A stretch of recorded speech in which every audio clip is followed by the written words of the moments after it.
Million Americans went bankrupt in 2005. Among them, Joe Sucher, a fellow film producer. Bankruptcy was kind of like a foreign country I didn't want to visit, sort of a judicial Baghdad.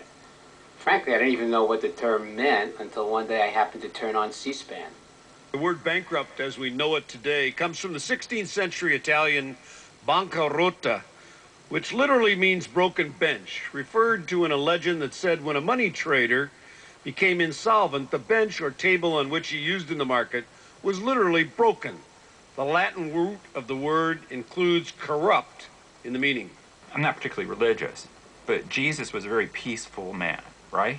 He was, not a violent guy. The one time he was a little violent is he went into the temple, and Citibank, Chase Bank, MBNA were there changing money, and he took their tables and he threw them on the ground. Okay, we want to get biblical about this. Well, let's get biblical about this. They're making 54% net profit. That is evil. And they're making it off the poorest members of our society. That is evil. After a 15-year marriage, 2 kids, I found myself in divorce hell. Legal briefs filed faster than speeding bullets. In the end, I had little in the way of savings and less in the way of income, but I did have credit cards. I used them to keep up with my bills, and the offers just kept coming. Low APR, put more muscle into your account, balance transfers. I needed to pay the mortgage, child support, home equity. I was over my head and I began missing payments. Soon the offers turned to threats. We're attempting to reach you because we need to speak to you.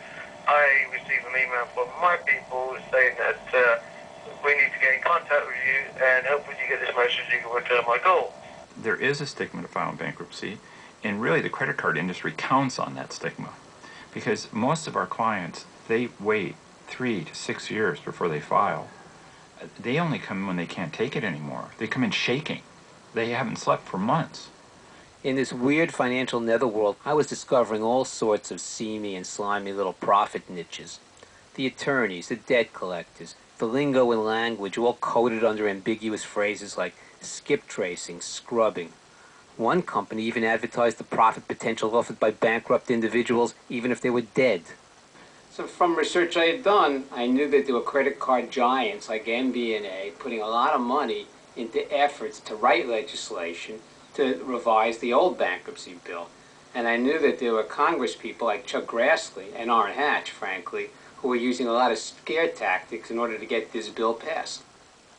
Where the average person in America is paying $550 per person additional for goods and services because somebody else didn't pay their bills.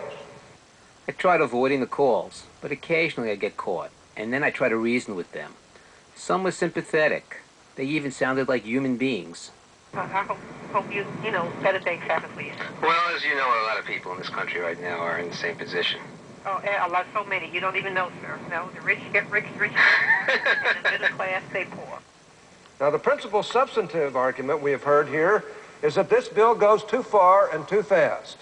This really is just the same old song that we've heard now for 8 solid years as we've tried to put this bill together, and it has always had huge bipartisan support. That's bipartisan support, Democrat and Republican support. $5 billion. $5 billion to the credit card companies. That's what this bill is all about. Where do you think it comes from? People who've gone into bankruptcy. Who are those people? They are the people that have the heart attacks. They are the men and women whose jobs have been outsourced. They're the mothers, the single moms who aren't getting paid back on alimony and child care support. Those are the people that are being hurt. Kennedy won people's hearts, but the credit card industry won the vote. Bankruptcy reform passed, and President Bush quickly signed it into law. In 6 months, it would take effect. President Bush signed a sweeping revision of bankruptcy rules today. The new law makes it harder to erase debts by declaring personal bankruptcy. At today's ceremony, the president said it will cut down on fraud. Opponents have said it helps creditors at the expense of the poor. Do you think, in a worst-case scenario, could I lose the house? Joe found that the new bankruptcy bill limited his own options. Even in bankruptcy, they can still come after you. And when you think you've dealt with one pest, another pops up. Like that arcade game, Whack-A-Mole. Joe is still fighting to keep up his morale and also keep his home, which showed up on foreclosure.com. He's not alone. Having to declare bankruptcy is a very difficult situation. Lorraine Bracco, who plays the therapist on the Sopranos TV show, went through a similar ordeal. You know, bankruptcy is very expensive. The attorney fees are a fortune. I blamed myself for getting myself in this situation. We think every actress or movie star or every rich person has no problems. And we're just like everybody else. If the bankruptcy laws become more difficult, you're going to find that the banks and the financial lenders all of a sudden will be saddled with assets, houses, whatever they can recover, that they really don't want, and they're going to have a lot of trouble disposing of. There has to be a reduction in the level of consumerism as people essentially go under in various ways. That triggers a vicious cycle of even more economic collapse. Now you have almost the perfect storm.